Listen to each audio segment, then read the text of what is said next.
Hi, I'm just starting this brand new painting on a live edge slab, and this is just the very beginning stages of it.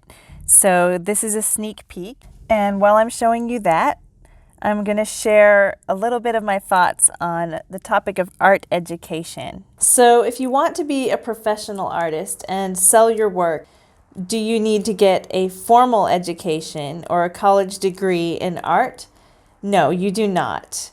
And you should consider carefully the cost of college tuition and decide if that's worth it to you. Now, I do have an art degree from Goucher College, and I do not regret it one bit, but I also didn't end up with a ton of debt because I had a lot of merit scholarships, so it was totally worth it for me. It may not be the case for you. Do art buyers take an artist's academic qualifications or past into consideration when they're purchasing art? In my experience, they don't. Not usually. If they're interested in your art education, it's kind of like a bonus or an interesting fact about the artist that the buyer is interested to know because they're interested in you as an artist, and they like to talk about the artist that created their artwork that they own. But they don't generally use that as a form of gatekeeping, like this person doesn't have an art degree, so I'm not going to buy their art. That doesn't work that way. Art buyers care about whether or not they connected with the artwork, and they connect with it on a visceral, emotional level. So if you can make art that connects with other people, that is what you need to do. So having said that, I'm not saying that you should forego art education entirely, even if you choose not to go to college for art.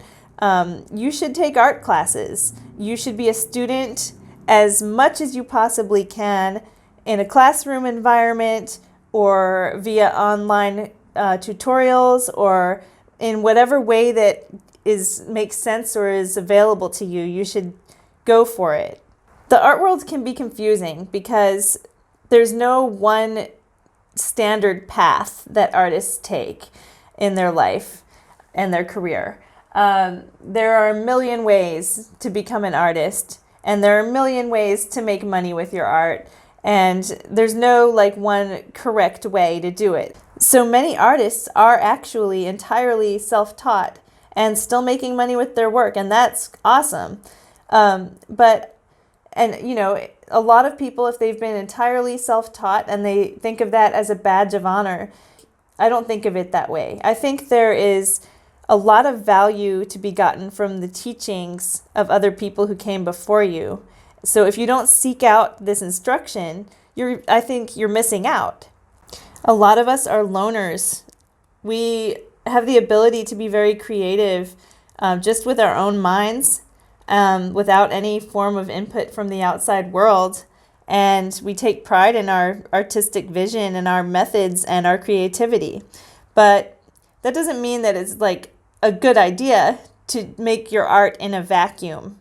Because once you release your art out into the world and share it with the viewers, it won't be in a vacuum regardless. I'm talking about people who really want to try and make a go of this and sell their artwork. And in that context, what you create in relation to the rest of the outside world does matter. So learning skills and getting input from other people doesn't mean that you can't still do your own thing. It just gives you an awareness of what's going on out in the world and your perspective of your place in the course of art history, and will give you tools that you can use in the studio. So in my experience, seeking out education in whatever form you can get it will always make you better as an artist. Whether you choose to study art in a college setting or not, the internet is incredible these days, and there's so much out there available, and if you seek it, you will find it. Pretty much any questions you have about your medium or technique can be answered by other artists. There's YouTube, there's social media, there are tons of online artist forums.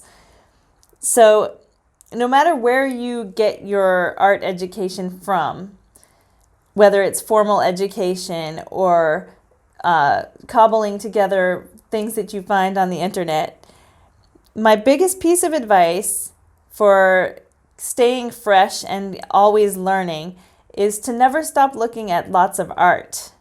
When you surround yourself with the work of other artists and talk about art and look at images, you'll always have this background inspiration that you can turn to.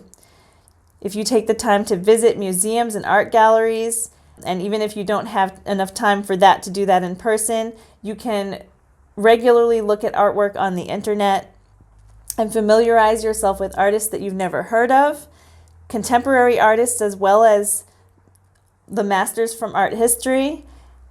If you make a point to always do this, you'll figure out what your personal tastes are and what kind of art you like and dislike as a viewer.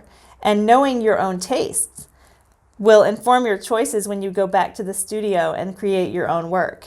You know how they say to write the book that you want to read? Well, for me, it's the same thing with painting. I am always trying to create the painting that I want to hang on the wall, on my wall. So if you're feeling a little bit stuck,